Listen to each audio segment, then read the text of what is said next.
the porch light across the street turned on, while I was locking the kitchen window for the night. I looked up without thinking much about it. The house beside ours had been empty since winter, except for the real estate signs that kept leaning sideways near the mailbox whenever the wind picked up. But that evening, movement passed behind the curtains. Someone carried a box through the hallway, while another man struggled with a floor lamp near the front door. I probably would have ignored it if the first man had not stepped closer to the window a second later. Even through the rain on the glass, I recognized him. Julian. For a moment, I stayed completely still, one hand resting against the cold metal lock above the sink. Behind me, the microwave beeped again. Nathan had asked me to warm his dinner almost an hour earlier, but he was still upstairs working. The pasta had gone cold by now anyway. Outside, the moving truck doors slammed shut. Rainwater reflected the streetlights across the pavement, while somebody laughed near the sidewalk. I turned off the kitchen light and went upstairs. Nathan sat on the bedroom floor surrounded by papers and charging cables. Still wearing the same wrinkled shirt he had left the house in that morning, his laptop balanced dangerously beside his knee while he typed something quickly without looking away from the screens. He apologized for missing dinner before I even said anything. Lately, he apologized the same way people comment on the weather, automatically. Without expecting a real response, I told him it was fine because arguing would have required energy neither of us seemed to have to anymore. While he kept working, I folded laundry at the end of the bed. A few minutes later, he asked whether we still had coffee for the morning. Then he asked the same question again before I could answer the first one. I watched him quietly after that. Work had not changed Nathan all at once. It happened gradually enough that I barely noticed it in the beginning. Longer hours, canceled dinners, half-finished conversations. Eventually, even when he sat beside me, part of his attention stayed somewhere else entirely. I almost told him Julian had moved in next door. The words reached the back of my throat twice before disappearing again. Nathan already looked exhausted, and suddenly the conversation felt too heavy for a Tuesday night. So I said nothing. That night, I slept badly. Around 2 a.m, headlights swept across the bedroom ceiling and pulled me awake again. I went downstairs for water and noticed a light still on in the house beside ours. Part of Julian's kitchen was visible from ours if the curtain stayed open. Boxes covered the counters beside a radio and several stacks of books. He moved slowly through the room unpacking dishes, stopping every so often to read labels or reorganize shelves that probably did not matter yet. The whole scene felt strangely familiar. There was a time when I knew his habits so well that I could tell what mood he was in from the way he washed coffee cups. I walked away from the window before he noticed me standing there. The next morning smelled like wet grass and burnt toast. Nathan rushed through breakfast while reading emails on his phone. He kissed my cheek distractedly near the doorway and left his untouched coffee beside the sink when he walked out. 10 minutes later, I realized the coffee machine was still running because neither of us had turned it off properly. That bothered me more than it should have. Not the coffee machine exactly. The feeling that our lives had become full of small, unfinished things. People usually notice relationships breaking apart only after something dramatic happens. An affair, a terrible fight, someone finally leaving. But most of the damage happens quietly long before that, in missed conversations.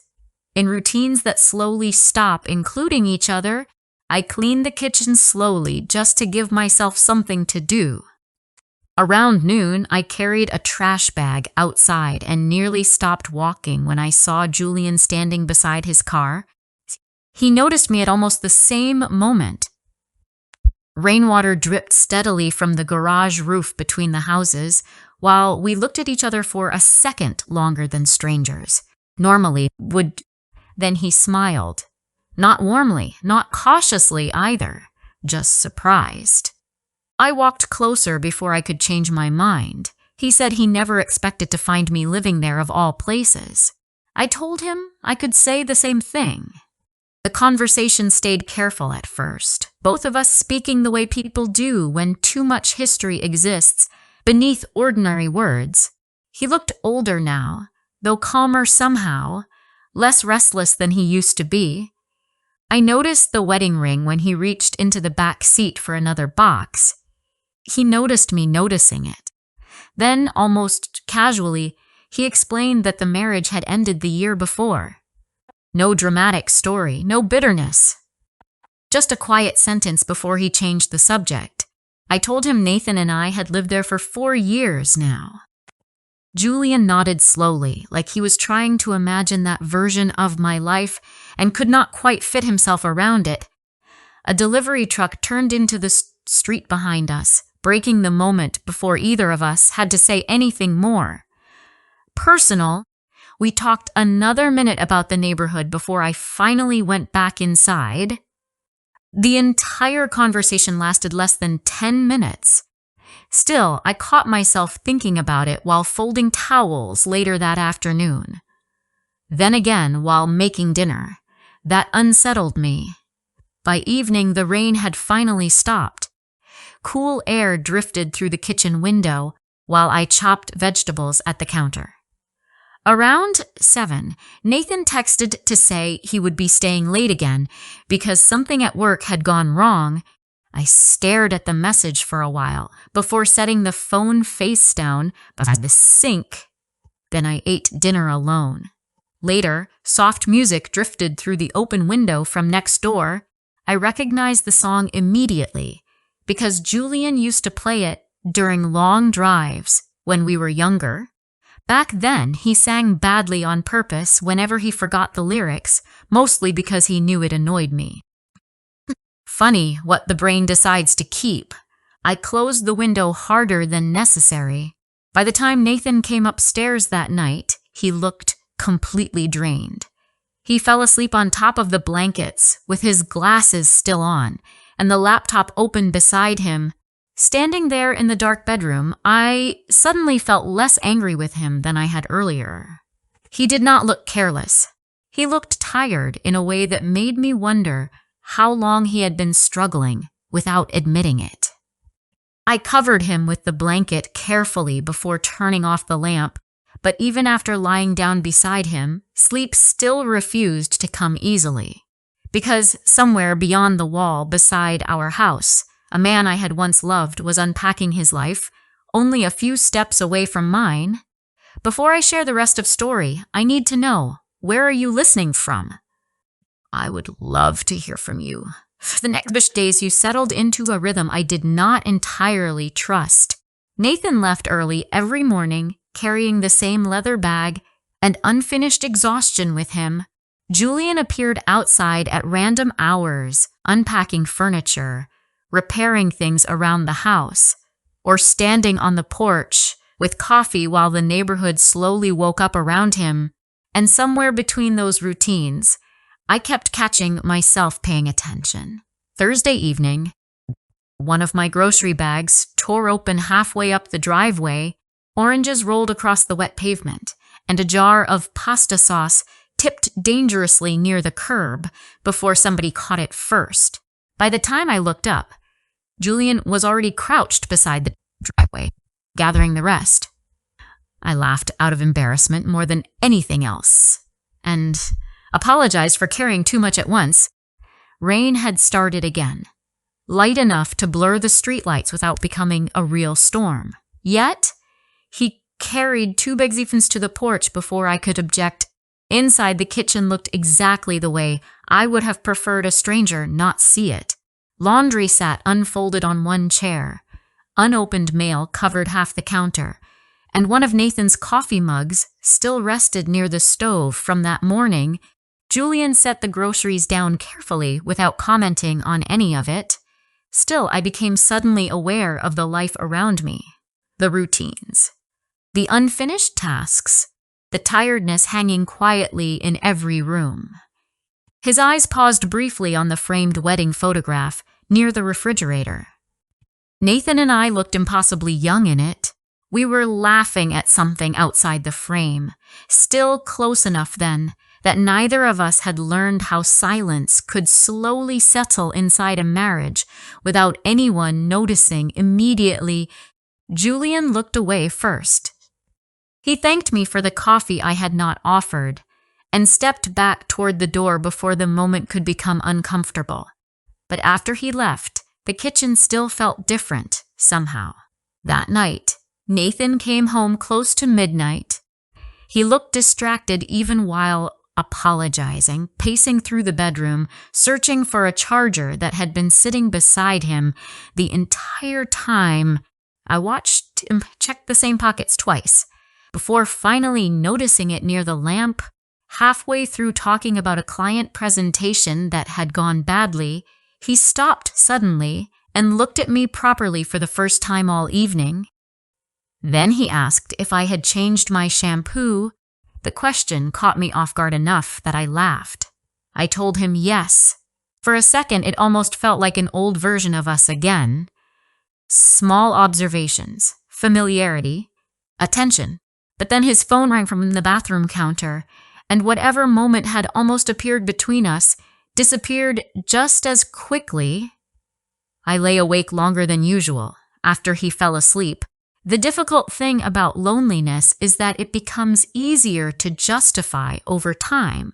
People stop expecting to feel fully seen, so even small moments of attention begin carrying more emotional weight than they should.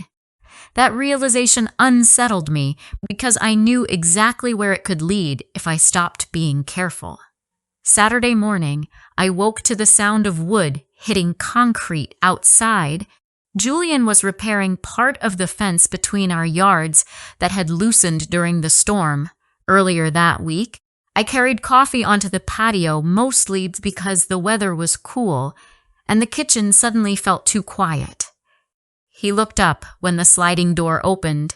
For a while, we spoke casually across the broken fence while he worked. The conversation moved more easily than I wanted it to, helped by the strange familiarity that still existed between us despite the years apart. At one point, he asked if I still painted. I leaned back slightly against the patio railing after he said it. Nobody had mentioned painting to me in years. Not because it had been unimportant once, but because somewhere along the way, I had quietly stopped bringing it up myself. I told him I had not painted seriously in a long time, though my supplies were still boxed upstairs in the guest room closet. Julian smiled a little at that, he said. He still remembered the tiny apartment I rented before meeting Nathan. The smell of paint thinner near the windows, half-finished canvases stacked against the walls, because there was never enough space. Music playing too loudly while I worked late into the night. Hearing someone describe a version of myself I had almost forgotten felt unexpectedly painful, not romantic, just sad in a way I could not explain immediately, because the woman he remembered seemed more alive than the person I had become lately. That afternoon, Nathan surprised me by suggesting we go out for dinner. The invitation felt unfamiliar enough that I almost asked if something was wrong. For the first half hour, things actually felt easy between us again. We shared a bottle of wine. Nathan told me a long story about somebody at work accidentally deleting an entire project file, and for once he laughed without sounding distracted while doing it. At one point, he reached across the table and squeezed my hand absent-mindedly while talking. I realized then how badly I had missed simple things like that. Then his phone buzzed beside the plate. I watched the shift happen almost immediately. One email became two became 5 minutes of silence while he reread documents under the dim restaurant lighting.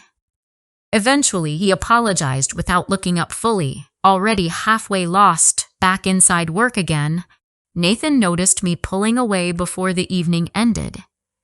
When the waiter cleared our plates, he finally locked his phone and leaned back in his chair with a tired expression. Then he asked quietly if I was angry with him. The truth felt more complicated than anger. Sitting across from him like that, exhausted and trying in the only way he seemed to know how anymore, I suddenly felt guilty for every thought I had been having lately because Nathan was not careless. He was overwhelmed, and somehow that made the distance between us harder to explain, not easier. When we fell asleep almost immediately, I stayed downstairs cleaning the kitchen long after midnight just to avoid my own thoughts. While drying the last plate, I glanced automatically through the dark window above the sink. Julian stood outside on his back porch beneath the small yellow light near his door. A cigarette burned between his fingers, even though he had promised. Years ago, he would quit smoking. For a second, our eyes met across the quiet gardens between the houses. Neither of us waved, but neither of us looked away immediately either. By the middle of the following week, I started noticing small changes in myself that I did not like. I avoided standing too long at the kitchen sink because the window faced Julian's backyard.